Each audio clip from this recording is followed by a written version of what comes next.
നമസ്കാരം. Raf talk ഫുട്ബോളിലേക്ക് അവർക്കും സ്വാഗതം. യമാലിനെ പൂട്ടിയ പൂട്ട് ന്യൂനോ മെൻഡസ് വേറെ ലെവലാണോ? അമ്മാതിരി കളിയാണ് അവൻ പുറത്തെടുത്തിരിക്കുന്നത്. ഇതിപ്പോൾ ഈ സീസണിൽ നമ്മളിതിന് മുമ്പ് കണ്ടിട്ടുള്ളതാണ്. മോസല, ബുക്കായോ സാക്ക ഇങ്ങനെയുള്ളവരൊക്കെ സെയിം സീസണിൽ തന്നെ ആ കൂട്ടത്തിലേക്ക് യമാലും ഇപ്പോൾ പൂട്ടിയിരിക്കുകയാണ് ന്യൂനോ മെൻഡസ്. അതുമാത്രം പോരാ, UCL കൂടുതൽ ഗോൾ അടിച്ച താരം അവനായിരുന്നു. ഇപ്പോൾ നേഷൻസ് ലീഗിന്റെ ഫൈനലിൽ അവൻ ഗോൾ അടിച്ചിരിക്കുന്നു. പ്ലെയർ ഓഫ് ദി മാച്ച് പുരസ്കാരം യുവേഫ കൊടുത്തത് ന്യൂനോ മെൻഡസിനായിരുന്നു. അമ്മാതിരി കളിയാണ് ചെക്കൻ കളിച്ചുകൊണ്ടിരിക്കുന്നത്.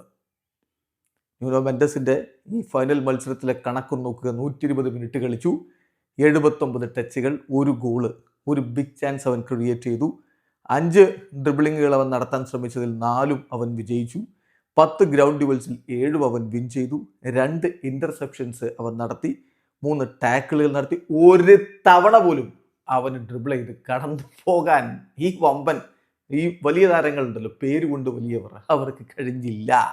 ലാമിൻ യമാലിനെ ഇട്ട പൂട്ട് അത് വല്ലാത്ത പൂട്ടായിരുന്നു.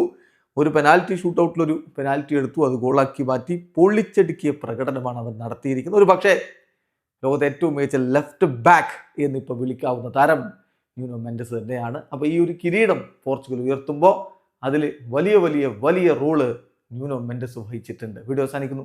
ഫുട്ബോൾ ലോകത്തെ കൂടുതൽ വിശേഷങ്ങളുമായി റാഫ് ടോക്സ് വീണ്ടും എത്താം.